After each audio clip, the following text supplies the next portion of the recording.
You ask Tiger to solve. This deals with linear equations with one unknown. The final result is x equals -252. Let's solve it step by step.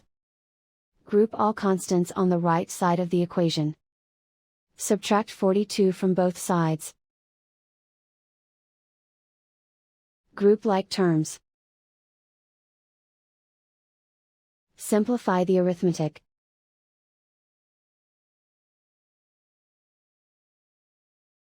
Isolate the x. Multiply both sides by 6. Group like terms.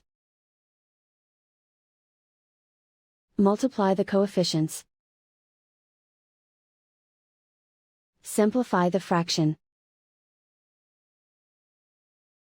Simplify the arithmetic. And so the final result is x equals -252.